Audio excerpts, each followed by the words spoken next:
So I just got a call from the Chiefs talking about Tyreek Hill, and I'm like, what?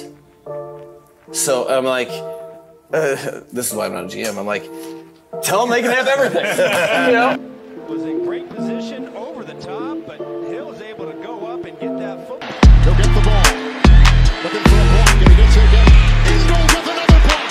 Look at Hill. Two and going deep. Oh, he's got Hill! He's got Hill! That is 6. Marcus Maloa, blocked by Armstead. Going, he's got him! He's got him! Tyreek Hill! And the dunk! Bridgewater airing it out deep downfield, and that is caught! Is behind them. They've allowed their opponents to convert 47% of the time. Tyreek Hill down the field, and another big play by Hill. Third down and 6. Shell the block and go. Oh, he's got him! It's Hill! He's gonna fly down the sideline and inside the 20. Around quite a bit. Tua under pressure, throwing, touchdown! Tyreek Hill!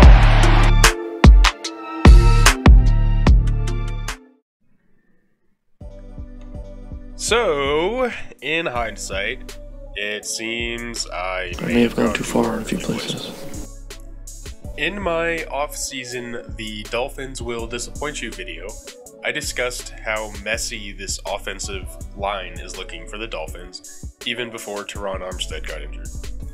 Before they played the Chargers, I made that short video about how Joey Bosa and Khalil Mack should be dominating that patchwork offensive line, especially without Teron Armstead. Somehow, the Chargers in this game ended up dropping 0 sacks, and they got torched for 550 yards. While this offensive line is still imperfect, there have been 4 fumbled snaps. It's a little unclear what part of the handoff there is exactly going wrong, if it's the center, if it's the quarterback, I don't know. But there have been 4 fumbled snaps through 2 games, and that's a really big problem. However, I was majorly wrong about how much that actually was going to make a difference. The biggest factor in this team's success is undoubtedly Mike McDaniel's offense. He, for me, is in that mix of the top 3 offensive coordinators in the league with Andy Reid and Kyle Shanahan. The 3 of them are just tied for the best. I played that clip earlier of Mike McDaniel saying, "Hell yeah, let's go trade the farm for Tyreek Hill." Because this is a top offensive coordinator getting exactly the chess piece he knows his offense needs to completely unlock his scheme's potential on the rest of the league. I want to look at the tape from week 1. It's just utterly stupid how open these guys are getting on so many plays. Look at this rep. Look at how far the Chargers are playing off of Tyreek Hill in man coverage. This is a legitimate 13-yard cushion because this defense knows damn well how much faster Tyreek Hill is than anybody on this team. Even with that pre-snap cushion, right at the snap, the defender starts backpedaling full speed immediately. This turns into a pitch and catch against air, basically completely uncovered. They get a free first down. The very next play here, the Chargers press the other Dolphins superstar, super speedy receiver, Jalen Waddle, and he's going to take a 5-yard slant to go for a gain of 40 here. The defense chose to play man off coverage on Tyreek Hill to play before. They got toasted. Now they're going to play press man real tight. They're going to get toasted for even worse. Next up here, the Chargers are going to get utterly burnt by Tyreek Hill in man-to-man again. The ball's going to come out a second and a half late. Tua has to get this ball out a little bit quicker. So it's going to fall incomplete, but schematically, Mike McDaniels has Tyreek Hill a touchdown here. And here, his speed is utilized as giving his offense a numbers advantage, as he sprints across the formation, getting onto the strong side of the run in a hurry to give his running back space and an advantage in the blocking game. Next up, we have a goal line play where you can see that even though the Dolphins are in I formation, the Chargers defense respects Tyreek Hill so much, they're going to keep a safety deep in the end zone. I'd absolutely make a bet that if Tyreek Hill is not on the field right now, the safety is probably replaced by a defensive lineman or a linebacker to help on this run. Because of all the space up at the line of scrimmage and the numbers advantage this essentially creates just by having Tyreek Hill on the field, Mostert slices up around the line of scrimmage. Nearly gets a touchdown. How about another Tyreek Hill motion here? Tyreek Hill has this corner running towards the sideline because of his pre-snap motion. So when he flips his hips inside to get on this dig, there's absolutely no chance in the world that anybody can flip their momentum, turn their hips, and follow a full-speed Tyreek Hill. This is not even fair, and this is exactly what Mike McDaniel wants to do with his offense.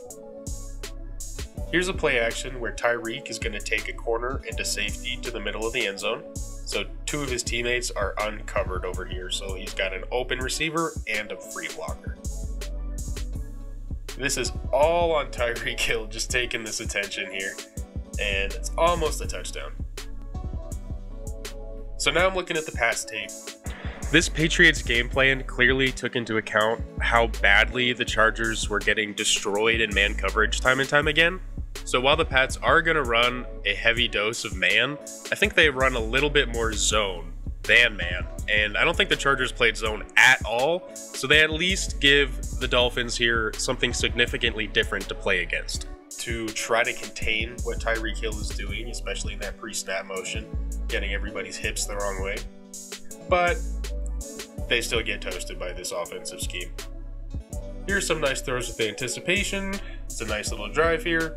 We will see an abundance on tape of this type of throw that Tua is money on. Right over the first level of coverage, right over the linebackers, and hitting a receiver in stride, right before the second level of coverage to have a chance at breaking through the secondary for a huge yak. We see this time and time again through both games so far this season. We saw it a ton last year. Oddly enough here, the real difference in this game, and maybe the Chargers game too, has really been how effective this inside zone game is with Raheem Mostert's explosive speed just blasting out of the middle of that line. Here's another motion, this time with their favorite Swiss Army knife, Alec Ingold. He's going to come on in a motion here, and he's just going to knock the edge right out of the equation.